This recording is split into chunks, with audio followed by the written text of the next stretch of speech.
Salut les Dovers, c'est parti pour un nouvel épisode de Dramatique, les anecdotes les plus dramatiques qui soient et qui me sont arrivées. Et, on est parti sur un nouvel épisode. Merci d'être toujours aussi fidèle, merci de liker, de partager. J'ai eu beaucoup de commentaires sur les précédentes vidéos.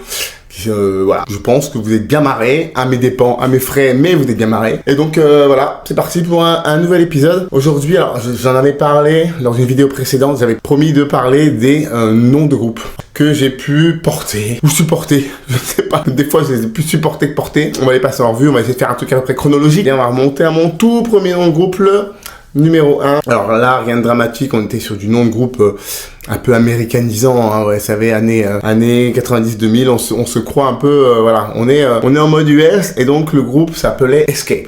Parce que là, vous allez me dire, bon, Escape, ça sonne, y a rien de dramatique seulement. Pourquoi on s'appelait Escape? On s'appelait Escape parce que un de mes amis de l'époque, qui s'appelle André, pour ne pas le citer, avait émis cette hypothèse, ou cette maxime, ou cette règle, ou cette définition, que notre groupe s'appelait Escape, parce que quand les gens nous entendaient, tout le monde faisait escape, tout le monde cherchait un peu la sortie, l'échappatoire. Mais bon, ça avait fait rire tout le monde lors d'une soirée, une punchline bien placée, et le nom du groupe était tatoué pendant un certain temps.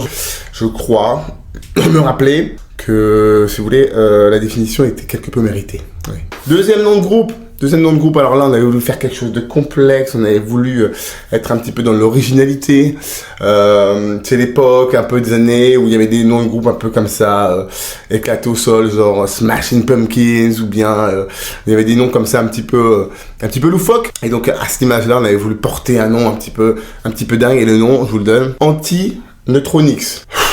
Faut se le farcir celui-là aussi, hein. Celui-là, faut être motivé, faut se lever tôt le matin, faut aussi ne rien avoir à mettre sur les affiches de concert, hein. Faut pas avoir beaucoup de choses d'autres à mettre que le nom du groupe. Quand vous avez mis le nom du groupe, et ben il reste plus beaucoup de place pour les autres infos, pour une photo, pour la date, pour d'autres choses, pour le prix, pour que dalle. Vous avez mis le nom en gros Anti-Neutronix, qu'est-ce qui reste? Bah pas grand-chose. Donc voilà, un nom de groupe encore à dormir debout. Pourquoi? C'était le deuxième nom bien pourri d'un de mes groupes. Le numéro 3, le groupe numéro 3, là on arrive dans quelque chose, j'ai envie de dire une sorte de maturité. Poète maudit, voilà, il faut souffrir pour être une star. Et donc le nom de groupe, je vous donne en mille, c'était Prozac. Oh putain, Prozac même, avec un S, ouais, parce qu'on va pas en prendre qu'un, on va prendre la boîte, hein. On y va carrément. Là, c'était un mess, je me souviens. Alors, encore le groupe, en soi, ça commençait à jouer un petit peu. Mais le nom de groupe, comment décourager les gens de venir vous voir en concert? À part mettre la photo d'un pendu sur l'affiche, là, le nom Prozac, c'est l'étape juste au-dessus de la dépression. Quatrième nom, le number 4. Mon groupe, alors là, c'est... Là, ça va, dans votre oreille, ça devrait résonner de manière plus fluide, ça devrait vous dire quelque chose. Dove. Pourquoi Dove? Alors on y va. C'est parti pour les explications techniques. Alors vous n'êtes pas sans savoir que je m'appelle David. Là, il n'y a pas de scoop, il n'y a pas de secret, c'est clair. Ok. Mon autre scène, c'est Dove. Pourquoi? Parce que quand j'étais dans le nord de la France, pour ne pas dire chez les ch'tis, chez nos amis du Schnorr, les gens m'appelaient Dave. Le Dave, avant le Dave, le David, le Dave, etc. Et donc, c'est resté, et comment dire, dans la prononciation ch'ti, il y a une certaine tendance à envoyer un A comme ça, ils ont tendance à un petit peu l'arrondir en haut. Au bout d'un moment, le A finit en haut. Par exemple, vous dites Sabrina, ça fait Sobruno. Hein. Je ne me moque pas, je l'ai entendu ça. Je l'ai entendu de mes oreilles nues. Je l'ai entendu.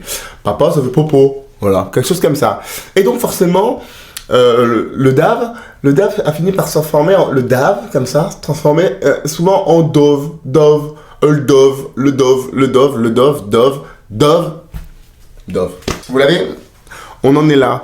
Donc Dove, c'est aussi un clin d'œil à mes amis ch'tis que j'adore, que j'embrasse, et à qui je dis merci pour ce nom de scène.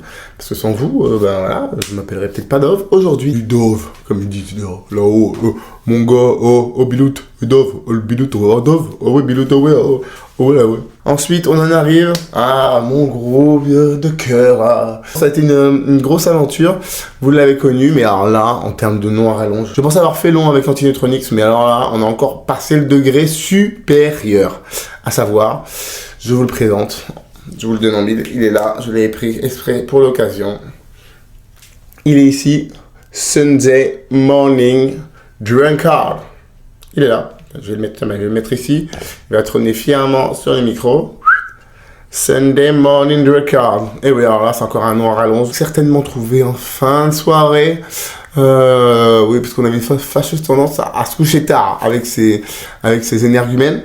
Et donc voilà, pour l'étymologie du mot, Sunday, donc dimanche, morning, matin, et drunkard, qu'on pourrait traduire par les soulards du dimanche matin, voilà, c'est ça, c'est tout. Encore une belle image renvoyée, après Prozac, après, encore une belle image renvoyée à la jeunesse. Sunday Morning Drunkard, groupe de rock and roll, vous pouvez encore retrouver des vidéos sur YouTube, je crois, le clip Welcome to My Place, un gros kiff. Donc là, la famille, Marco, Mathieu, Alban. Voilà, c'était les différents noms de dub. J'avais envie d'en parler un petit peu avec vous ce soir. Aujourd'hui, j'ai envie de parler de ces noms de groupes. Et ça, c'était les miens. Je vous ai gardé quand même une petite sélection bien salée des noms, les pires noms de groupes que j'ai croisés sur la route. Parce qu'on a croisé, évidemment, quand on est dans des groupes, qu'on fait des projets musicaux, on croise plein d'autres groupes. Et j'ai croisé des dingueries. Je vais vous en citer quelques-uns. Accrochez-vous, hein, parce que là, tant les miens étaient un petit peu coton, mais là, on est sur du niveau Ligue des Champions. On va commencer. Jambon et des fromages râpés. Autant quand on arrive sur scène, là, faut avoir de la confiance en soi. Faut être sûr de son plan, hein, je pense. Deuxième nom de groupe que j'ai croisé, Pêche et Rock'n'Roll. Ça se pose là, hein. Pêche et rock'n'roll. Alors certainement des chasseurs, hein, des chasseurs-pêcheurs. Ensuite, dans le même style, peut-être un peu plus moderne, un brin plus moderne, La Truite électrique. Voilà, là aussi on est toujours sur le registre nature et découverte. On continue. Lui il est épicé, c'est punk à chier. Vous avez bien entendu, non, ma langue n'est pas fourchée, punk à chier. Et la musique elle est avec. Ah, parce qu'ils l'ont pas choisi pour rien. Et en dernier, plus léger, moins de mauvais goût, Slip Kangourou. Voilà. Comme ça, on a fait le tour des pires noms de groupe. Merci, on a terminé. Les pires noms de groupe. Mettez-vous aussi, si vous avez entendu des noms de groupe, dans les commentaires. N'oubliez pas de liker cette vidéo. Dans les commentaires, mettez le nom de groupe, les pires noms de groupe que vous avez entendus. Il y en a peut-être d'autres que vous avez entendu vous, que vous avez recensé et que vous avez envie d'échanger avec moi. Ça me ferait super plaisir. En tout cas, merci beaucoup. Je vous dis à très bientôt. Ciao. Là, c'était vraiment dramatique. C'était long, hein. C'était pas possible. On bien son nom.